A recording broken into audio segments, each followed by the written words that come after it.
Hello नमस्ते everyone. आज चाहिँ हाम्रो बेकिङ क्लासमा आउनुभएको थियो नयाँ सेफ अनि उहाँले आज चाहिँ हामीलाई सिकाउनु हुँदैछ बटर कुकिज दुईजना भएर। अनि फर्स्ट अफ अल सरले लिनुभयो आइसिङ सुगर, त्यसको बादमा अर्को बोलमा लिनुभयो कोदो अनि भाउजूहरूले पनि हालिरहनु भएको छ, मिक्स गरिरहनु भएको छ सबैजना भएर है।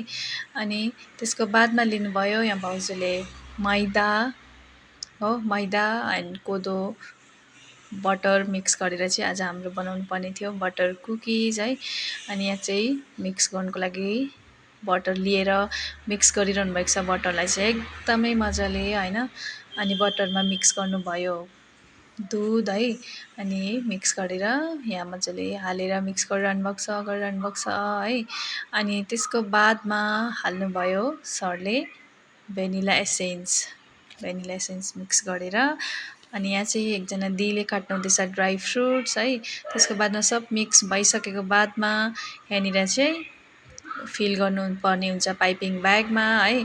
अनि यो चाहिँ एकदम फिल भइसकेर पनि अब चाहिँ हाम्रो कुकिजको लागि रेडी। अनि सरले चाहिँ नोजलमा एकदमै डिजाइनवाला कुकिज स्टार्ट गर्नुभयो है। अनि अरूलाई पनि सिकाउनु हुँदैछ यसरी गर्नु भनेर है। यहाँ पनि सबैजना भएर ट्राई गरिरहनु भएको छ है। टर्न वाइज सबैले ट्राई गऱ्यौँ हामीले चाहिँ होइन।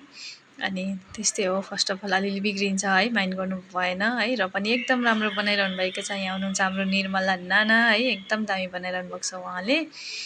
अनि सबैजनाले बनाउँदै थियौँ है। यहाँ चाहिँ अहिले निर्मला नानाको टर्न थियो। अनि अहिले आएर चाहिँ फेरि अर्को ड्राई फ्रुटवाला पनि बनाउनु पर्छ भनेर फेरि ड्राई फ्रुटवाला बनाउनु हुँदैछ यहाँनिर चाहिँ सबजना भएर चाहिँ है।